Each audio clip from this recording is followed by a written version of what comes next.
السلام عليكم. النهارده هنتكلم عن حاجة مهمة جدا في البرمجة الكائنية، وهو الابستراكشن أو التجريد.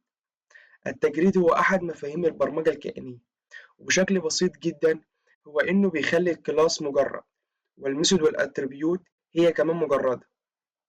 مجردة يعني إيه؟ يعني لا يتم التعامل مباشرة مع هذا الكلاس، وإنما يتم التعامل مع الميثود والاتريبيوت من خلال الكلاس الوارث لهذا الكلاس. طب بشكل بسيط كده، ما المقصود به؟ رقم واحد: إخفاء التفاصيل الغير مهمة عن المستخدم. رقم اتنين: عدم القدرة على إنشاء كائنات من كلاس لا يفترض أن يتضمن كائنات. يعني الكلاس اللي شغالين عليه دي مينفعش إن أنا أنشئ منه كائنات، وهنفهم ليه مينفعش. لو جينا للكلاس اللي اسمه أنيمال، هذا الكلاس ممكن أنشئ منه كائن عادي، صح؟ طب إحنا عندنا في التجريد مينفعش أعمل الحركة دي، هيحصل ايرور على طول، لأن هذا الكلاس عبارة عن كلاس مجرد. تعال نشوف الفايدة من التجريد. هو بناء تطبيقات أكثر تعقيدا باستخدام برمجيات ومكتبات موديولز تم بناءها من خلالك أو من خلال مبرمجين آخرين. تعال بقى نشوفهم خطوات جعل الكلاس مجرد. عندي 3 خطوات لجعل الكلاس مجرد. أول حاجة هبدأ إن أنا أستدعي الكلاس اللي هو ABC Meta و Abstract Method من المكتبة اللي هي ABC. لما أجي أكتب الكود ده هقول from من المكتبة ABC، أعمل import للكلاس اللي هو ABC Meta والأبستراكت ميثود. تمام؟ طب عبارة عن إيه؟ ABC دي عبارة عن مكتبة. جوه المكتبة ديت في عندي كلاس اللي هو ABC Meta. الكلاس ده يستخدم لتحويل الكلاس العادي إلى كلاس مجرد. تمام؟ وعندي كمان كلاس اللي هي abstract method، ديت خاصة تستخدم لتحويل الميثود العادية إلى ميثود مجردة. يعني عندي ABC Meta ده بيحول الكلاس العادي إلى كلاس مجرد، والابستراكت ميثود ديت بتحول الميثود العادية إلى ميثود مجردة. تمام؟ تاني حاجة هننشئ بقى الكلاس المجرد.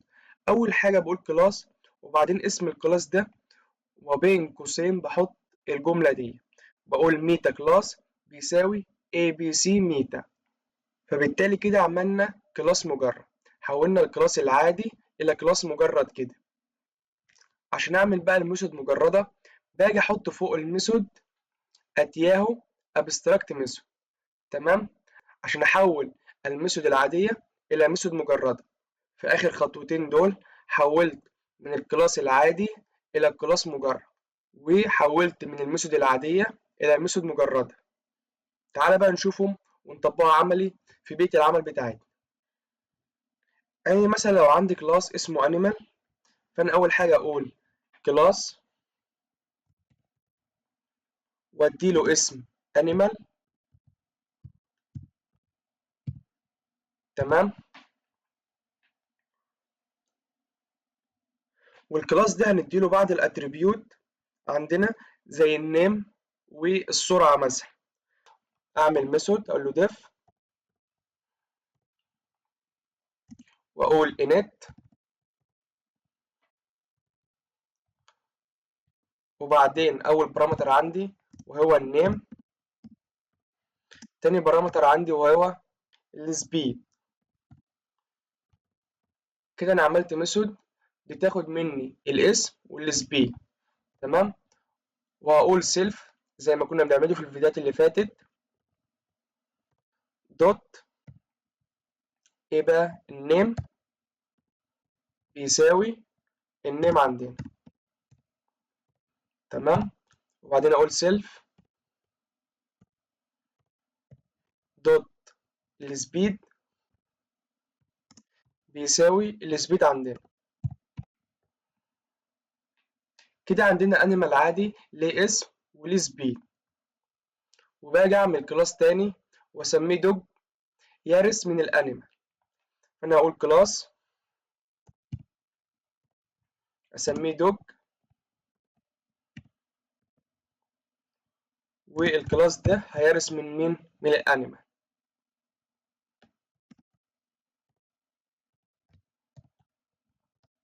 تمام.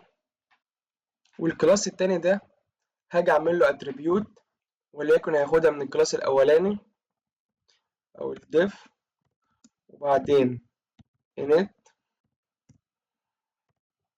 تمام. امسح سوبر ديت،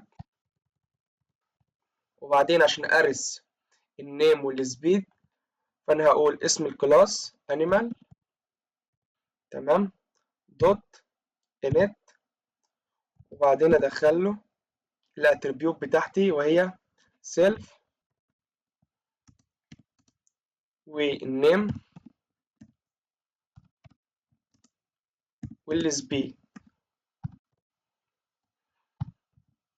بشكل بسيط جدا انا بقول له ان النيم الخاصه بالدوج هي نفس النيم اللي خاصه بالانيمال، وبرضه السبيد الخاصه بالدوج هي نفس السبيد اللي خاصه بالانيمال. وهعمل كلاس تالت برضه نفس الحكايه، وارث من الكلاس الاولاني واسميه كات. فانا هقول مثلا كلاس واسميه كات، والكات ده هيكون وارث من الانيمال برضه. وبعدين هاخد نفس الاتريبيوت ديت واعملها للكات برضه. طب كويس جدا. دلوقتي عايز اعمل اوبجكت معين وليكن للكلاس دوج.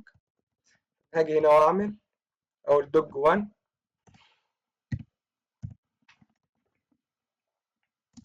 بيساوي اسم الكلاس اللي هو دوج.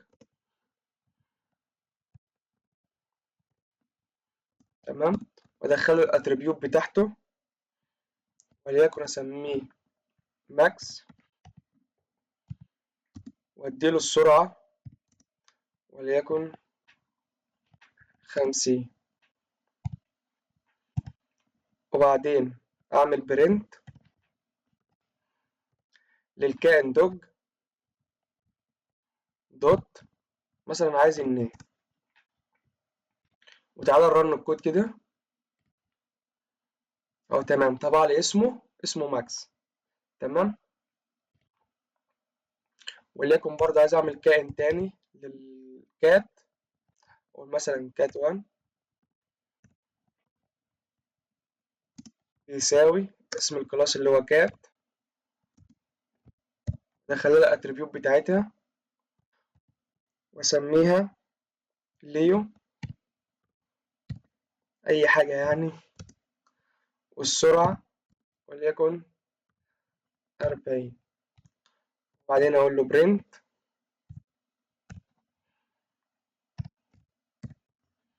للكائن دوت وليكن عايزين نطبعهم السرعة. تمام. ورن الكود كده او طبع لي ان اسم الكائن الاولاني اللي هو الدوج اسمه ماكس، وسرعة الكات 40. تمام. كده انا عندي الكائنين دول مفهومش مشكلة. طب لو عايز اعمل اوبجكت من النوع انيمال، فانا هاجي اقول وليكن انيمال 1 بيساوي الكلاس اللي هو انيمال عندي، وبديله البارامتر بتاعته. ازاي انا هعمل كائن من الكلاس انيمال وهو كلاس مبهم؟ المفروض ما يتحطلوش قيم معينة، المفروض يكون كلاس مجرد. يعني دلوقتي احط ايه اسم الحيوان ولا بتاع، فمش عارف، هيبقى مجهول اكس مثلا، هيكون اكس. وليكن برضو السرعة مبهمة برضو نفس الحكاية 60. باختصار ان الكلاس الاساسي ما ينفعش انتج منه اي اوبجكت، وفي نفس الوقت مجرد يحتوي على قواعد. يعني الكلاسات التانية هي اللي بتمشي على القواعد دي.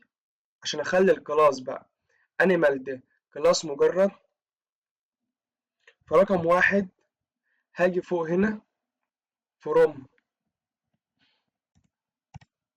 للمكتبة ABC، واعمل لها امبورت للكلاس اللي هو ABC ميتا، والكلاس التاني اللي هو abstract ميثود.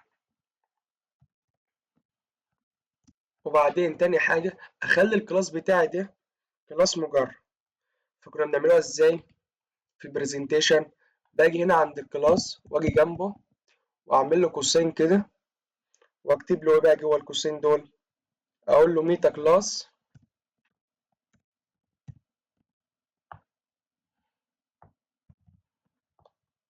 بيساوي اي بي سي ميتا.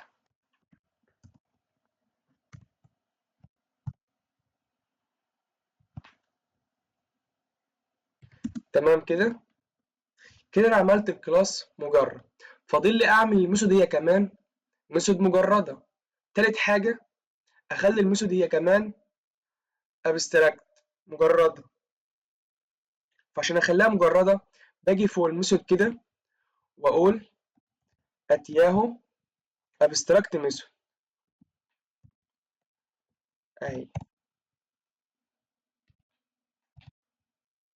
ولو جيت رنيت الكود ده هيحصل ايرور، لو جيت رنيت الكود كده هيحصل ايرور، هيقول لي اهوت في السطر اللي هو 27 بيقول لي ما ينفعش تعمل اوبجكت من كلاس المجرد اللي هو انيمال. فهمسح السطر الاخير دي تاني كده واجي ارن الكود تاني فيرن عادي معايا. طب هل ممكن اعمل ميثود جديده وتكون ابستراكت ميثود؟ ايوه، ما عنديش اي مشكله.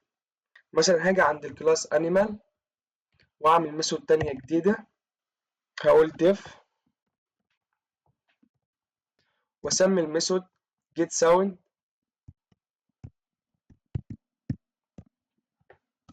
واديها البارامتر سيلف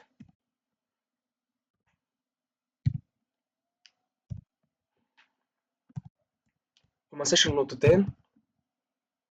اخلي الميثود ديت تعرف الصوت، بس الكلاس الانيمال ملوش صوت، فانا هعمل هنا باص. تمام. وعشان اخليها ابستراكت فانا هاجي فوق هنا واقول اتياهو ابستراكت ميثود. طب لو جينا جربنا الميثود ديت هيحصل مشكله عندي، فانا هاجي هنا اجربها. هقول ان الدوج 1 دوت جيت ساوند. تمام. واجي ارن الكود كده، بص بيقول لي ان الميثود ديت ميثود مجرده. عشان احل المشكله ديت لازم اعمل اوفر رايد للميثود ديت في كلاس الدوج وكلاس الكات عشان الميثود ديت تشتغل معاه. فانا هاخد نسخه من ديت واحطها في كلاس الدوج وكلاس الكات واخليها تطلع الصوت بتاعها او البرنت. مثلا في الدوج اقول مثلا تمام، وفي الكات الصوت بتاعها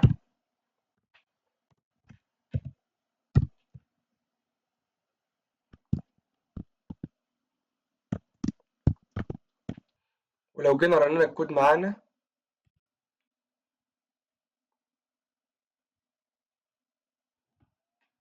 معلش نسيت هنا القوسين.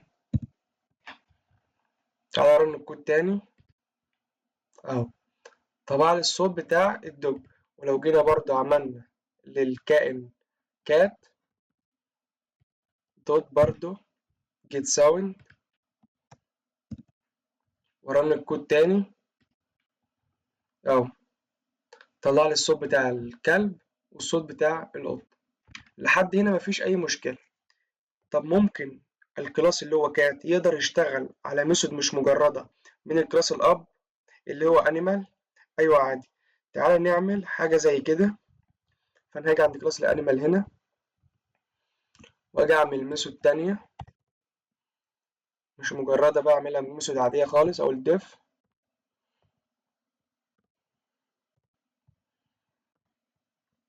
واسميها مثلا الميثود دي اسميها I have مثلا اللي هو يمتلك ايه، واديها البارامتر اللي هو self.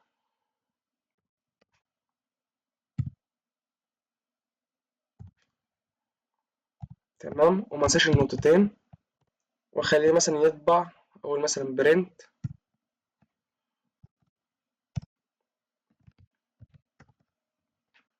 اقول مثلا اللي هو بيمتلك بادي مثلا،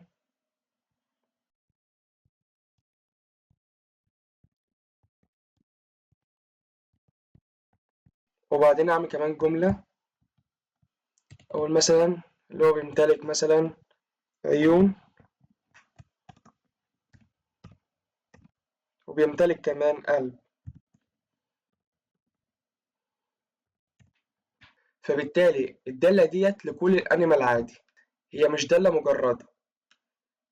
فانا هاجي اعمل اوبجكت مثلا للكات، اقول مثلا كات 1 دوت، واسم الدالة I have. تمام. تعالى نرنه عادي. اهي تمام، الدالة شغالة عادي خالص. ولو جيت برضه عملناها للدوج برضه تكون شغالة.